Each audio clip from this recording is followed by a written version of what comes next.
3 है ये। इसमें सिर्फ मैं आपको फॉर्मूला बताने वाला हूँ, कौन से क्वेश्चन में कौन सा फॉर्मूला यूज होगा और कौन सा इसका आंसर करेक्ट आंसर है, कौन सा ऑप्शन करेक्ट है, राइट।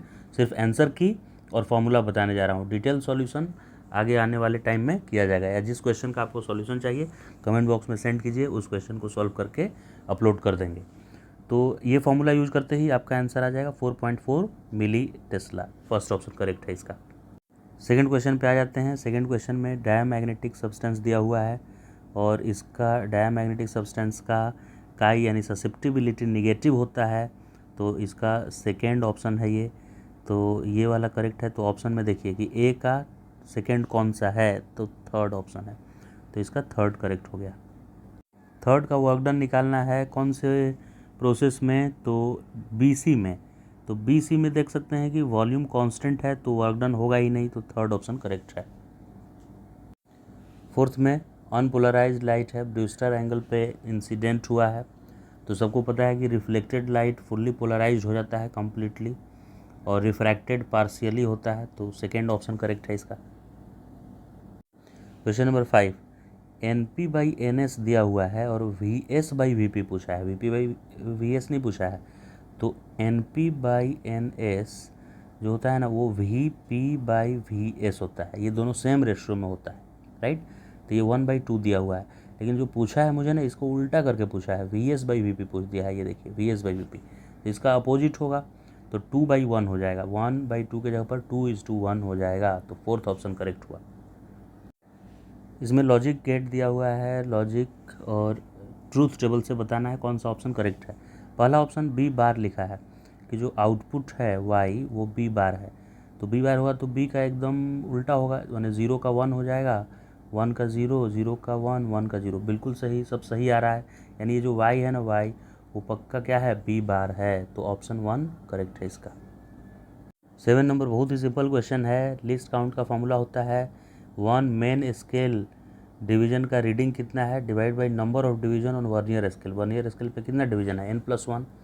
मेन स्केल कितना है, 0.1 मिलीमीटर है, डिवाइड बाई n+1 हो जाएगा, तो 0.1 मिलीमीटर सेंटीमीटर में कितना होगा, 0.01 सेंटीमीटर होगा, n+1 पॉइंट हटाएंगे नीचे 100 आ जाएगा, तो 1 डिवाइड बाई 100 इंटू n+1, तो कौन सा ऑप्शन आ रहा है, फोर्थ ऑप्शन करेक्ट है इसका। 8 नंबर क्वेश्चन नंबर 8 क्या है, maximum elongation of steel wire of 1 metre length, given length 1 metre है और उसका यंग मॉडुलस दिया हुआ है और इलास्टिक लिमिट यानी स्ट्रेस, मैक्सिमम स्ट्रेस का वैल्यू दिया है। तो यंग मॉडुलस का फॉर्मूला होता है स्ट्रेस बाई स्ट्रेन। तो यंग मॉडुलस लिख दीजिए, कितना दिया है सर, यंग मॉडुलस 2 × 10⁻11।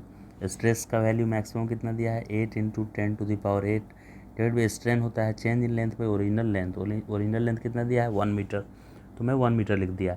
इसको सिंप्लीफाई कर दीजिए, बस थर्ड ऑप्शन आ जाएगा 4 मिलीमीटर। 9 नंबर क्वेश्चन में फ्रिक्शनलेस सरफेस है, तो कॉमन एक्सेलरेशन इसका निकाल लीजिए। कॉमन एक्सेलरेशन होगा total force by total mass 3 + 2 5, तो 2 एक्सेलरेशन आ गया। अब सिर्फ 3 kg का फ्री बॉडी डायग्राम बनाइए, तो ओनली ड्यू टू टेंशन ये मूव कर रहा होगा यहाँ, या नॉर्मल रिएक्शन के चलते, तो नॉर्मल रिएक्शन इक्वल टू हो जाएगा mass into common acceleration 2 which is equal to 6। कौन सा ऑप्शन आ गया, फर्स्ट ऑप्शन करेक्ट है इसका। 10 नंबर क्वेश्चन है, इसका मोनोक्रोमेटिक सोर्स ऑफ लाइट है, डबल स्लिट एक्सपेरिमेंट में वाइट लाइट से रिप्लेस कर देते हैं, तो सेंट्रल तो मैक्सिमा सारे कलर के लिए मैक्सिमम बनेगा, यानी सेंट्रल वाइट होगा और उसके आसपास कलर्ड फ्रिंजेज बनेंगे, तो फर्स्ट ऑप्शन करेक्ट है। 11 क्वेश्चन नंबर 11 में 1/λ² और एनर्जी के बीच का ग्राफ खींचना है। ये काइनेटिक एनर्जी है। काइनेटिक एनर्जी हमको पता है होता है 1/2 mv²। अब इसको लैम्डा से रिलेट कैसे करेंगे, तो काइनेटिक एनर्जी को लिख सकते हैं मोमेंटम का, लीनियर मोमेंटम का स्क्वायर p²/2m, इतने को मैं लिख दिया p²/2m। यहाँ पे ये क्या है, काइनेटिक एनर्जी। अब kinetic energy 1/2m as it is रखिए, और मोमेंटम जो होता है ये p लीनियर मोमेंटम, वो de Broglie वेवलेंथ होता है p = लैम्डा इक्वल टू क्या होता है h/p, तो p को क्या लिख सकते हैं h/λ, तो p² है यानी h²/λ² हो जाएगा। अब ये सब चीज़ क्या है, कांस्टेंट है, तो एनर्जी इन्वर्सली प्रोपोर्शनल टू λ² ऐसे हो गया, यानी 1/λ² को ही इसने y एक्सिस पे अगर बना दिया है और x एक्सिस पे e, तो ये डायरेक्टली प्रोपोर्शनल होगा। अगर y एक्सिस पे खाली लैम्डा होता या खाली λ² और x एक्सिस पे e, तब तो ये क्वाड्रेटिक इन्वर्सली प्रोपोर्शनल या रेक्टेंगुलर हाइपरबोला हो जाता। लेकिन उसने पूरा वाई एक्सिस को 1/λ² ही ले लिया है, तो स्ट्रेट लाइन होगा, यानी सेकेंड ऑप्शन करेक्ट है इसका। सिंपल क्वेश्चन है 12 नंबर व्हीटस्टोन ब्रिज, तो ये काम नहीं करेगा, 2-2 सीरीज में है, तो सीरीज में 2-2 का 1 हो जाता है कैपेसिटर का, ये भी 2-2-1 है, और आपस में पैरेलल 1 और 1 मिला के हो जाएगा 2, तो थर्ड ऑप्शन करेक्ट है। 13 नंबर क्वेश्चन में ये मैग्नेट इस तरफ मूव कर रहा है, तो सोलेनॉइड नंबर 1 से दूर जा रहा है, तो लेंज लॉ बोलता है कि अपोज करना चाहिए, तो नॉर्थ पोल दूर यहाँ जा रहा है, तो अपोज करने के लिए ये साउथ पोल बना देगा, सोलेनॉइड अपना क्या बना लेगा, साउथ पोल बना लेगा इधर, और पीछे इसका नॉर्थ पोल होगा। तो अभी राइट हैंड थंब रूल आप लगाइए इसमें, तो ये क्या है, ये नॉर्थ दूर भाग रहा है, तो ये साउथ सामने बना लेगा, क्योंकि अपोज करना है, दूर भागने नहीं देना है, तो साउथ बना लिया, इधर नॉर्थ। तो कैसा करंट फ्लो करेगा, राइट हैंड को आप कर्ल कीजिए तो ऐसे करंट जाएगा, ऐसे, तो ए से बी की तरफ करंट गया, तो ए से बी वाला देखिए 2 ऑप्शन आ गया यहाँ। तो अब सोलेनॉइड 2 के पास चलेंगे, सोलेनॉइड 2 के करीब आ रहा है, यानी साउथ पोल पास आ रहा है, तो ये इधर सामने साउथ बना देगा, क्योंकि अपोज करना है, पास आए तो आने नहीं देना, दूर जाए तो जाने नहीं देना, तो ये यहाँ पे साउथ बना लेगा, इधर नॉर्थ बना लेगा। तो इसमें कैसे करंट फ्लो होगा, ये राइट साइड पे थंब आपका आना चाहिए, थंब किधर आना चाहिए, राइट साइड में आना चाहिए, नॉर्थ की तरफ, तो ऐसे करंट इसमें आएगा, ऐसे ऐसे बाहर की तरफ आएगा, तब तो नॉर्थ होगा राइट साइड में। तो ये कहाँ से कहाँ हो गया, डी से सी देखिए जा रहा है, पहले डी पे है तब सी की तरफ करंट बढ़ेगा, तो डी से सी कौन सा है, थर्ड ऑप्शन में है, तो इसका थर्ड ऑप्शन करेक्ट हो गया। 14 क्वेश्चन नंबर 14 में फर्स्ट स्टेटमेंट है सोलर सेल फोर्थ क्वाड्रेंट में होता है, ऐसा ग्राफ होता है, एनसीईआरटी में आप देखे होंगे ग्राफ इस क्वाड्रेंट में बनता है, तो पहला स्टेटमेंट करेक्ट है। दूसरा बोल रहा है कि रिवर्स बायस्ड में मेजोरिटी के कारण करंट फ्लो करता है, तो गलत है, रिवर्स बायस्ड में माइनॉरिटी के कारण करता है, तो बी इनकरेक्ट हो गया, तो ए करेक्ट और बी इनकरेक्ट, तो इसलिए थर्ड ऑप्शन सही है इसका। ये जो 15 नंबर है इसका ऑलरेडी मैं सॉल्यूशन इस वीडियो से पहले अपलोड कर चुका हूँ, वो √5/2 आता है, आप देख लीजिए सॉल्यूशन। 16 का फर्स्ट ऑप्शन करेक्ट है, असर्शन ट्रू है और रीजन फॉल्स है, क्योंकि ये फॉर्मूला ही गलत लिख दिया है। 17 का 8.5 करेक्ट आंसर है, फर्स्ट जो बच्चा किया है वो गलत कर दिया है, इसका सही आंसर ये थर्ड है। बहुत ही आसान क्वेश्चन है, इसका 8 वोल्ट आंसर है, कर लीजिए, नहीं आएगा तो मुझे सेंड कीजिए कमेंट बॉक्स में, मैं सॉल्यूशन भेजूँगा। 19 का फोर्थ करेक्ट ऑप्शन है, 20 नंबर क्वेश्चन का फोर्थ ऑप्शन करेक्ट है, ऑप्शन नंबर 4 ये ऑप्शन करेक्ट है। क्वेश्चन नंबर 21 में ये बीटा निगेटिव और ई निगेटिव दोनों एक ही बात है, ये भी बीटा निगेटिव ही आप लिख लीजिए, वो कंफ्यूज करने के लिए ई माइनस लिख दिया है। और बीटा निगेटिव में क्या होता है कि जेड इसका -1 हो जाता है, यानी एक प्रोटॉन की कमी हो जाती है, प्रोटॉन कन्वर्ट हो जाता है न्यूट्रॉन और इलेक्ट्रॉन में बीटा निगेटिव डीके में, मास नंबर पे कोई फ़र्क नहीं पड़ता है, तो इन दोनों का ये हाल होगा, इन दोनों के इमिशन से जेड में 1 की कमी आएगी और मास नंबर में कोई चेंज नहीं आएगा। और अल्फ़ा तो पता ही है, अल्फ़ा से एटॉमिक नंबर 2 कम हो जाएगा, माइनस हो जाएगा, और मास नंबर 4 कम हो जाएगा, 4 माइनस हो जाएगा अल्फ़ा निकलने से। और ई प्लस क्या होता है, तो ई प्लस में इसका मास नंबर पे कोई असर नहीं पड़ेगा, सिर्फ इसका एटॉमिक नंबर, ई प्लस मतलब एटॉमिक नंबर 1 और मास नंबर 0, ये एटॉमिक नंबर में 1 का कमी करेगा, मास नंबर में कोई कमी नहीं करेगा, तो इस तरह से इसका सेकेंड आंसर आ जाएगा आप लगाएंगे तो इसका करेक्ट आंसर है ये 2। क्वेश्चन नंबर 22 एंड 23 का ऑलरेडी मैंने सॉल्यूशन अपलोड किया हुआ है अलग से इस वीडियो को अपलोड करने से पहले, तो इसका आया था थर्ड आता है करेक्ट और इसका एंड गेट होता है करेक्ट। इसका 25 नंबर का बोथ स्टेटमेंट करेक्ट है, तो थर्ड ऑप्शन करेक्ट है इसका। इसमें ये क्यू पॉइंट जो है ना वो इंस्टेंटेनियसली रेस्ट में रहता है और ये डबल स्पीड से मूव करता है 2v स्पीड से, तो क्यू की स्पीड कम है, कम क्या 0 ही है, और पी की ज़्यादा है, तो उसके अकॉर्डिंग कौन सा ऑप्शन है देख लीजिए, P moves faster than Q, fourth option correct है इसका। 27 नंबर देखिए, यूनिफॉर्म सर्कुलर मोशन है ना, तो उसमें वेलोसिटी तो सबको पता है बदल रहा है, लेकिन एक्सेलरेशन भी बदलता है, क्योंकि अभी सेंट्रीपिटल इधर था, बाद में सेंट्रीपिटल इधर होगा, तो ये डायरेक्शन चेंज नहीं दिख रहा है, ये -i कैप की तरफ है, ये -j कैप की तरफ है, तो एक्सेलरेशन का भी डायरेक्शन चेंज हो रहा है, तो कांस्टेंट वेलोसिटी गलत है, variable velocity and variable acceleration, क्या बात है, सेकेंड ऑप्शन करेक्ट है।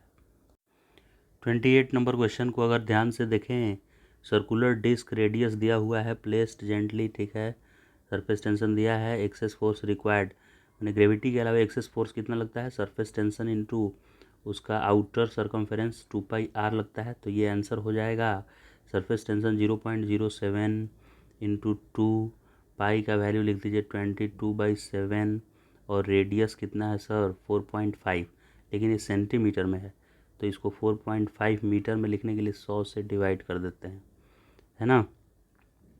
अभी ये क्या होगा, 7 से इसको कैंसिल करेंगे तो 0.01 आया ये, है राइट, और फिर पॉइंट एक इसको भी हटा दीजिए, 3 0 आ गया, फिर इस पॉइंट को हटाएंगे तो 2 और 0 ये नीचे दे देगा, तो ऊपर कितना बचा 2 इंटू 22 इंटू 45, 2 इंटू 22 इंटू 45, और नीचे 2 और 1 2 3, इतना सारा ज़ीरो, तो मल्टीप्लाई करेंगे तो 45 गुना 2 90 होता है, तो 22 इंटू 90 बाई 2 3 5, 10⁵, तो ऊपर जाएगा 10⁻⁻5, 22 गुना 90 कितना होगा, 9 गुना 2 18 के 8 हासिल 1, 9 दूना 18 1 19 और एक ज़ीरो, और उधर 10⁻⁻5 था, तो एक यहाँ पॉइंट लगाएंगे तो माइनस कितना हो जाएगा, -5 से, -5 था तो पॉइंट नीचे, तो ज़ीरो नीचे आ जाएगा पॉइंट इधर लगाने से, तो एक पॉइंट इधर लगाएंगे तो -4 हो जाएगा, एक और लगा देंगे तो -3 हो जाएगा, और -3 को क्या बोलते हैं,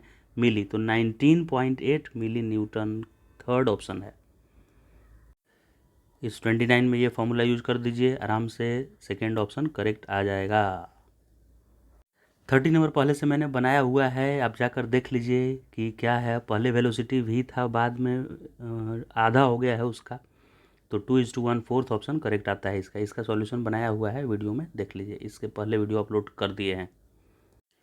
ये 31 नंबर अगर देखें तो एम्पलीट्यूड तो साफ साफ दिख रहा है, और ये ओमेगा के जगह पर पाई इन्होंने लिखा है, और पूछा है टाइम पीरियड, तो टाइम पीरियड का फॉर्मूला होता है 2π/ओमेगा, और ओमेगा के जगह पर पाई लिखेंगे, इससे ही कट जाएगा 2 आ जाएगा, तो एम्पलीट्यूड 5 और टाइम पीरियड 2 हुआ, तो 5 और 2 ये फोर्थ ऑप्शन हुआ। ये जो बच्चा बनाया है बहुत गलत किया है, देखिए बहुत सारा इसका इनकरेक्ट आया है, सही आंसर इसका फोर्थ है। ये 32 नंबर, किसका डायमेंशन सेम है बताना है ना, डायमेंशन ऑफ दो सॉलिड एंगल सेम एज, तो solid angle same dimension as those of solid angle, solid angle कुछ डायमेंशन होता ही नहीं है, तो स्ट्रेन का भी नहीं होता है, चेंज इन लेंथ पे ओरिजिनल लेंथ, और एंगल का भी नहीं होता है, तो ये थर्ड ऑप्शन ही करेक्ट है इसका। 33 नंबर पे फोकस करते हैं, इस पे ये हॉलो स्फीयर है, स्फेरिकल शेल मतलब हॉलो स्फीयर, तो इसके सरफेस पे जितना पोटेंशियल होता है अंदर के हर एक पॉइंट पे उतना ही होता है, तो पोटेंशियल डिफरेंस होगा ही नहीं, तो सेकेंड ऑप्शन करेक्ट हो जाएगा इसका। 34 नंबर में पहले जब ओमेगा था तो टेंशन टी था, तो टेंशन का फॉर्मूला क्या होता है, m ओमेगा स्क्वायर और omega square m omega square r होता है, centrifugal force, the tension is if the speed 2 omega while keeping same radius same रखे, मास भी वही रखे, तो नया टेंशन टी डैश लिख देते हैं, ये दोनों कुछ होगा नहीं, तो 2 ओमेगा का स्क्वायर करेंगे तो 4 ओमेगा स्क्वायर आ जाएगा, यानी 4 गुना हो गया, फोर्थ ऑप्शन करेक्ट। ये सिंपल रेजिस्टेंस है, पैरेलल सीरीज वाला आपको पता होगा, तो इसका करेक्ट आंसर ये आ जाता है 42, सॉल्व कर लीजिए। 36 बहुत ही आसान क्वेश्चन है, एक लाइन ऐसे खींच दीजिए, तो वॉल्यूम कांस्टेंट हो गया, तो PV इक्वल टू nRT में अगर वॉल्यूम कांस्टेंट तो प्रेशर टेम्परेचर के डायरेक्टली प्रोपोर्शनल, तो टेम्परेचर ये वाला देखिए ज़्यादा है, तो P1 सबसे ज़्यादा होगा, तो सेकेंड ऑप्शन सही हो जाएगा। 37 में जो कंडक्शन करंट और डिस्प्लेसमेंट करंट दोनों वैल्यू सेम ही होता है, प्लेट के बीच होता है डिस्प्लेसमेंट करंट और वायर में कंडक्शन करंट, तो displacement current of equal to I flow in same direction as I, conduction current displacement current same, तो फोर्थ ऑप्शन करेक्ट। ये 38 में इनकरेक्ट ढूंढना है, नॉट इलेक्ट्रोमैग्नेटिक का कौन सा प्रॉपर्टी नहीं है ये बताना है, तो they originate from charges moving with uniform speed, uniform से थोड़े जनरेट होता है, ये तो एक्सेलरेटेड चार्ज से जनरेट होता है, तो यही इनकरेक्ट है, तो जो इनकरेक्ट है वही हमको सेलेक्ट करना है, तो सेकेंड ऑप्शन सही है इसका। 39 का थर्ड ऑप्शन करेक्ट है, ठीक है, नहीं आएगा व्हाट्सएप कर दीजिए मुझे, मेरे नंबर पे सॉल्यूशन में भेज दूंगा 19874226। क्वेश्चन नंबर 40 का ऑप्शन नंबर फोर्थ करेक्ट है। 41 डायमेंशन पे बेस्ड क्वेश्चन है, आप आराम से इसको निकाल सकते हैं, फोर्थ ऑप्शन आ जाएगा आपका। 42 इसका भी फोर्थ ऑप्शन आता है, फोर्थ ऑप्शन। कौन सा फॉर्मूला यूज होगा? फॉर्मूला यूज कीजिएगा F equals to Y A alpha delta T. ये स्मॉल टेलीस्कोप है तो मैग्नीफाइंग पावर इसका होता है FO बाई FE। तो 140 दिया है FO और FE 5, कितना आएगा डिवाइड करने पे? 28। फोर्थ ऑप्शन करेक्ट है। 44 नंबर का भी फोर्थ ऑप्शन आता है करेक्ट। 45 का फोर्थ ऑप्शन। 46 भी सिंपल सर्किट है, पावर से रिलेटेड क्वेश्चन है, फोर्थ ऑप्शन करेक्ट आता है। 47 में आप देख सकते हैं कि वेलोसिटी, इसका स्लोप कांस्टेंट है तो एक्सीलरेशन कांस्टेंट चाहिए, और यहाँ वेलोसिटी कांस्टेंट है तो एक्सीलरेशन 0 चाहिए, और बाद में फिर से निगेटिव कांस्टेंट चाहिए, स्लोप निगेटिव है इसलिए। तो पहले कांस्टेंट, फिर 0, फिर negative constant. First option correct है इसका। 48 नंबर का फोर्थ ऑप्शन करेक्ट है, फोर्थ। 49 का थर्ड ऑप्शन आएगा। 50 नंबर का फोर्थ ऑप्शन करेक्ट आ जाएगा, फोर्थ।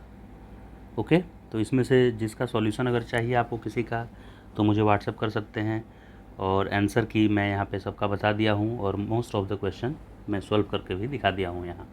ओके, सो इतना ही रहेगा इस वीडियो में। Thank you so much, bye.